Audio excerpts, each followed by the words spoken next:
Liverpool rocked by shock twists on and off the pitch. Don't miss a second. Subscribe now for instant Reds updates, exclusives, and breaking alerts. News headline: Liverpool deal terminated, but winger will still not play for Arne Slot. Much has been made about Harvey Elliott's situation at Aston Villa, but Liverpool have decided to recall another winger they had sent out on loan in the summer of 2025. Elliott's loan deal at Villa from Liverpool was expected to be made permanent, given that the winger had to make only 10 appearances for Unai Emery's side to trigger the obligatory clause of £35 million, €40 million, $46.7 million. However, the 22-year-old winger has played only 5 matches for the Villains, with Emery already publicly saying that he will not play him again. With Elliott having already played for Liverpool this season, the winger is not eligible to turn out for a third club in the 2025-26 campaign, unless the former Fulham star opts to move to a Major League Soccer outfit. As Elliott stays in limbo, Liverpool have recalled another winger, Lewis Kumas, who joined Birmingham City on a loan deal in the summer of 2025. The 20-year-old, who is also able to play as a forward, made 25 appearances for Birmingham this season. Birmingham have announced on their official website that Kumas is heading back to Liverpool. The Athletic journalist James Pearce has noted on X, Lewis Kumas's loan spell at Birmingham City has been terminated.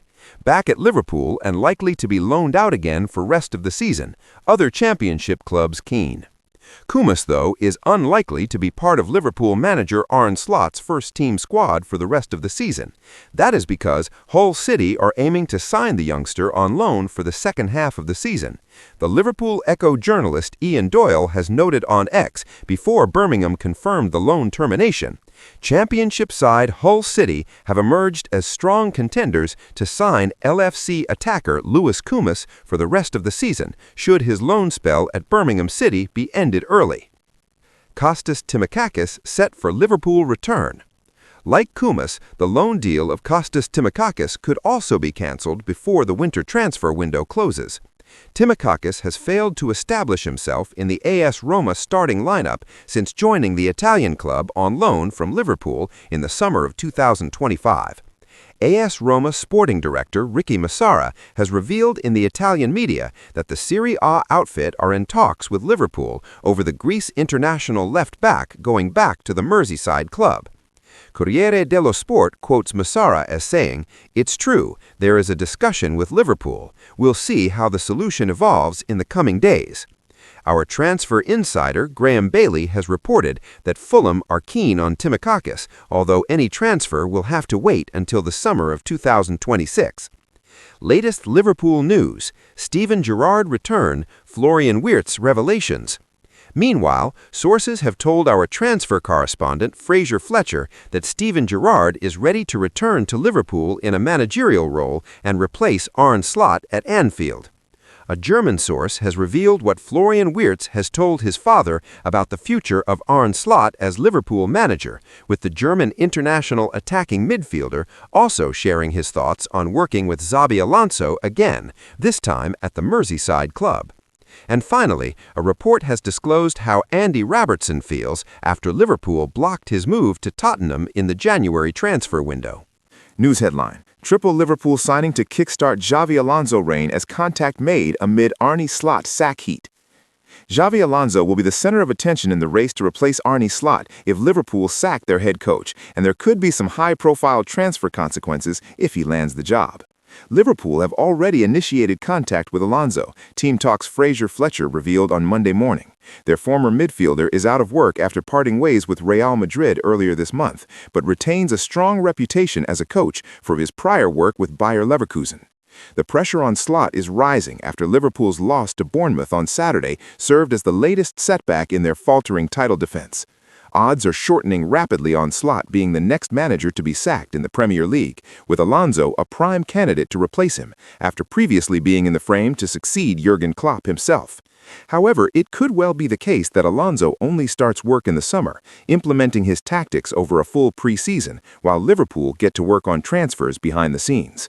It might not be as extravagant a summer in the transfer market as it was in 2025 on the back of their Premier League title win, but Liverpool do have some areas they need to sharpen up, and especially if they are to have a new manager to build for. With that in mind, we've taken a look at the first 3 positions Alonso would likely want to strengthen and which players could do the trick. Right center back, Joel Ordóñez. During his previous stint with Bayer Leverkusen, Xabi Alonso favored a back 3 formation. That wasn't always the case at Real Madrid, but even if he set them up with a back 4, a midfielder would often drop in to form a 3 when building possession. Numerically, Liverpool already need to add to their center-back ranks. Virgil van Dijk is in his mid-30s. Ibrahima Konate is out of contract at the end of the season. Giovanni Leone has a long-term injury, and Joe Gomez has suffered from more than his fair share of setbacks. If Alonso was to implement a back 3, then Liverpool would have to place even more emphasis on strengthening its center-back in the summer. First of all, a right-footed option would be necessary to take the place of Konate, and that will be true whether Liverpool play with a back 3 or a back 4. Moreover, it's important for Alonso's defenders to be technically skilled on the ball. One player who ticks both boxes is Club Brugge's Joel Ordóñez, whose passing accuracy in the Belgian Pro League this season is 91.5%. Team Talk's Graham Bailey confirmed in December that Liverpool had checked in with Ordóñez's camp, although subsequent claims in South America that he is already close to joining have been debunked. The 21-year-old Ecuadorian remains a player of interest, though, and would seemingly be a good fit for Alonso's tactics. Left center-back, Mickey van de Ven. A left-footed center-back, meanwhile, remains an obvious hole in Liverpool's first-team squad. It's usually not a major issue given how comfortable Van Dijk is on the left of a center-back pairing, but in a 3, and at his age, he may be better suited to playing in the middle. For balance, that would lead to Liverpool needing a naturally left-footed defender. They have been linked with Borussia Dortmund's Nico Schlotterbeck, a player Alonso will have become familiar with during his own time in the Bundesliga, as well as an ambitious move for Inter Milan's Alessandro Bastoni. But rumors persist that a dream target for Liverpool would be the Premier League-proven Tottenham defender Mickey van de Ven. While sources have warned Tottenham value Van de Ven highly, he possesses the pace and ability to regenerate Liverpool's defense. Being Dutch, he could also build up a good connection with Van Dijk, who could use his wisdom to equip his compatriot with the skills to succeed at Anfield. Defensive midfielder, Aurélien Tchouameni. Liverpool may want to find an upgrade over Cody Gakpo on the left wing if their future is still in a 4-2-3-1 kind of shape, but if Alonso was to revert to a 3-4-2-1, it wouldn't be as big a priority.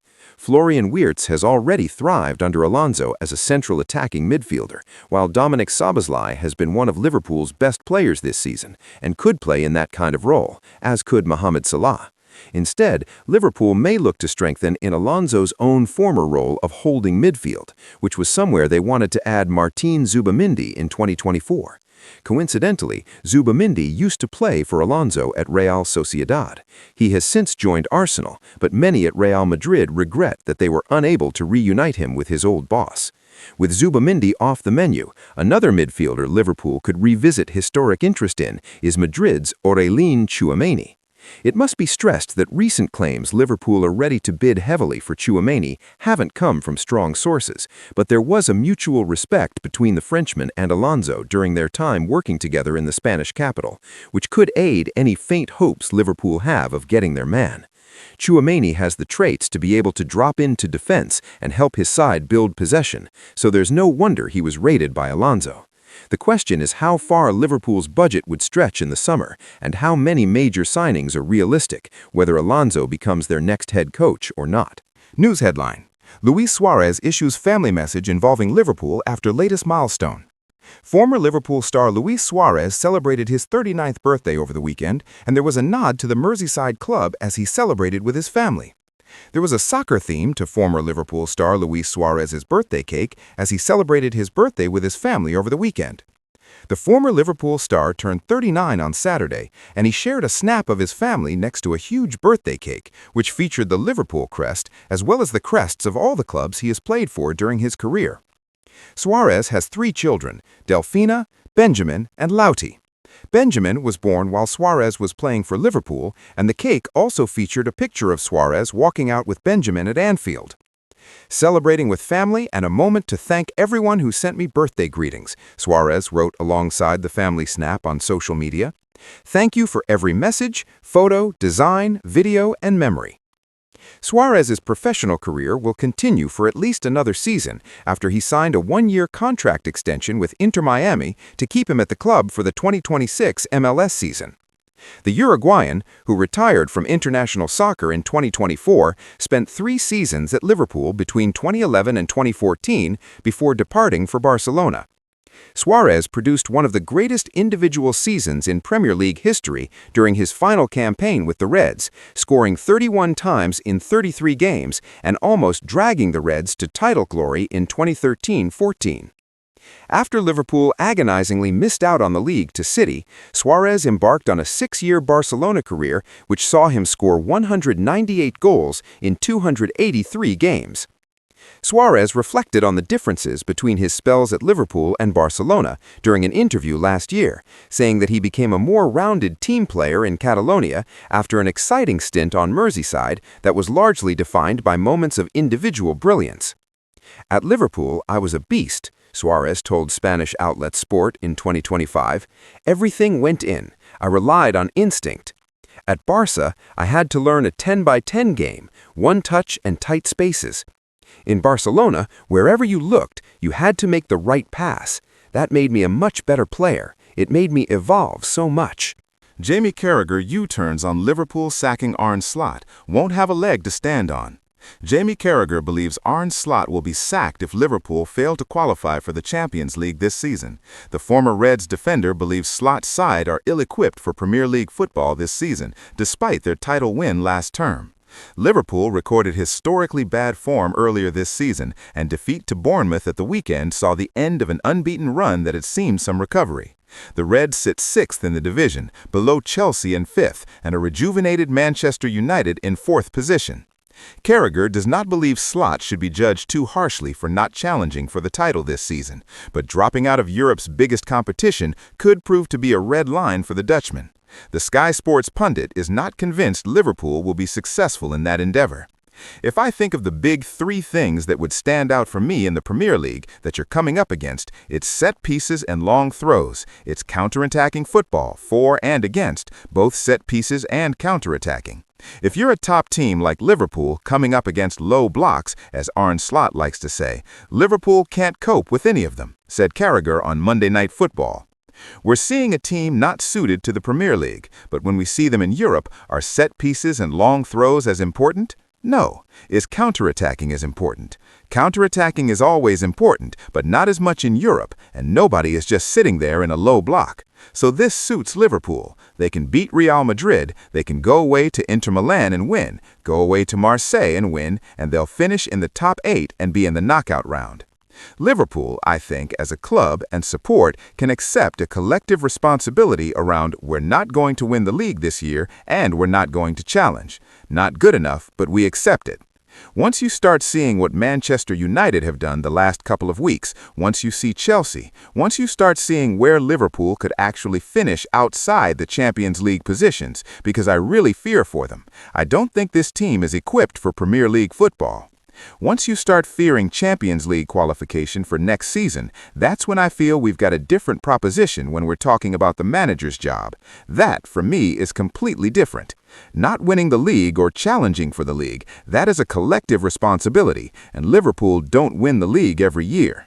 Not making the Champions League from champions, spending $450 million and having the highest wage bill, which is the biggest determining factor normally about where you finish. I think you've got serious questions.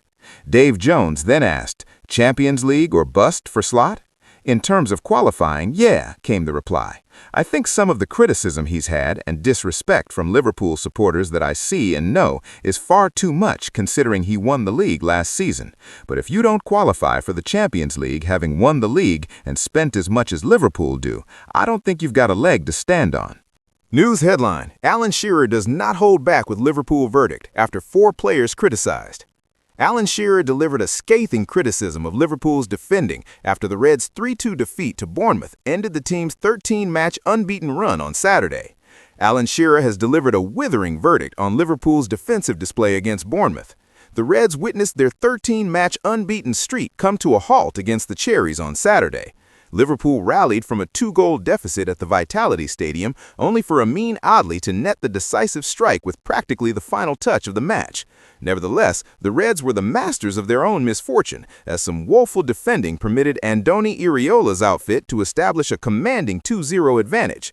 Skipper Virgil van Dijk miscalculated a ball over the top prior to Evanilson's 26-minute breakthrough, left Alex Jimenez in an onside position for Bournemouth's second, and struggled to handle a long throw into the penalty area before Adli's stoppage time decider. Shearer initially targeted Van Dijk, declaring, "The first goal would give me most concern if I was a fan, because, Van Dijk absolutely should clear it. I know he said bit windy, but that's got nothing to do with it. He should clear it, and then he didn't do anything. In fact, he tried to pull himself away from blocking the cross, which was really strange." Shifting his focus to Joe Gomez, Milos Kerkez, and Jeremy Frimpong, the former Newcastle striker remarked on the Rest is Football podcast, Gomez should have been further over, closer to Evanilson, and the two fullbacks in Kerkez and Frimpong, they were just non-existent. They were actually on the edge of the box still when the ball went in the back of the net, despite the ball going over the top. It was staggering how much was wrong with that first goal. Shearer continued, "Their two fullbacks, Frimpong and Kerkez, at times I think they've been all over the place, and we highlighted that in the first goal." When questioned about Adli's goal, Van Dijk responded, "What I felt on that pitch was that I was clearly blocked, but obviously the ref and VAR don't give it, and that's something we then have to accept. In my opinion, I was blocked, but listen, I can stand here and say it should not be given, but it's given and it is what it is." Well, the first goal, I think it was a difficult ball to judge during the circumstances. The wind was very tricky. I think you saw it, especially when we played long balls on their side. It was very difficult to judge. So to concede that one, it's not an issue, because I think we controlled the game quite well before that. And then, obviously, when we were with 10 men, you can argue that you have to maybe kick the ball out or not.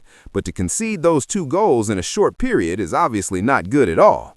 But I think the goal I scored before halftime was very important in terms of getting that momentum and the feeling for the second half back. I think we showed second half we worked so hard to get back into the game with a great free kick. I think we had some good opportunities as well. But in the end, the throw-in cost us.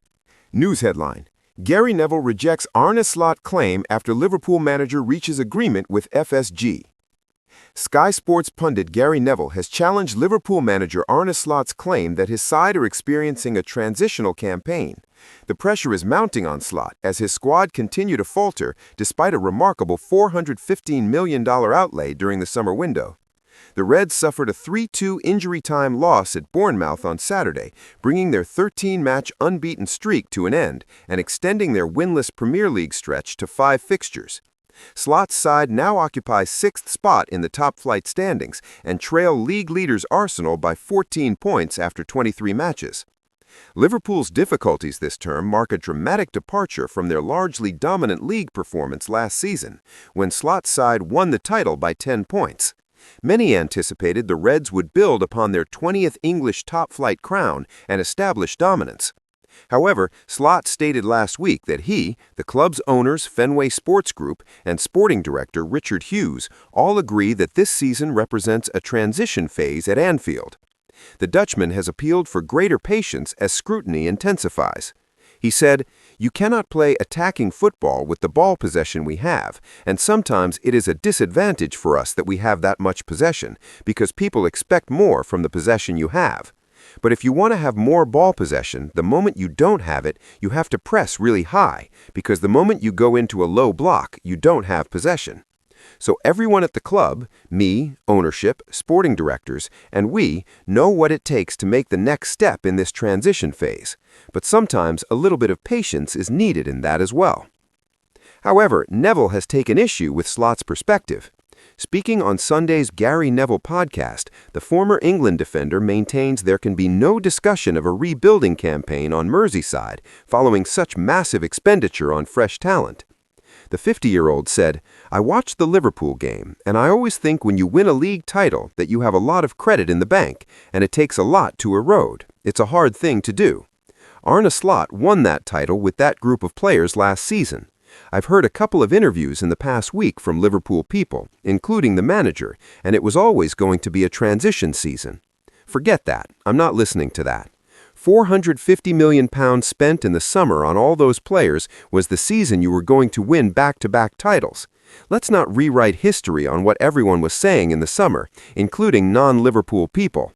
I'm not saying Liverpool people or fans were getting carried away, but there was definitely a feeling in the fact that Ekitike, Wirtz, Isak, Frimpong, Kerkez wasn't a transition season transfer window. It was adding to a very stable squad of champions, with the likes of Salah and Van Dijk re-signed, with the likes of McAllister, Gravenberch, Konate, and Alisson. This wasn't a rebuild. I've heard transition mentioned a couple of times this week, but I'm not hearing that at all. You can't rewrite history. Liverpool will now be aiming to rediscover their rhythm with 3 straight home fixtures on the horizon. The Reds take on Qarabağ in the Champions League on Wednesday evening, before welcoming Newcastle United on Saturday, followed by a challenging clash against Manchester City 8 days later.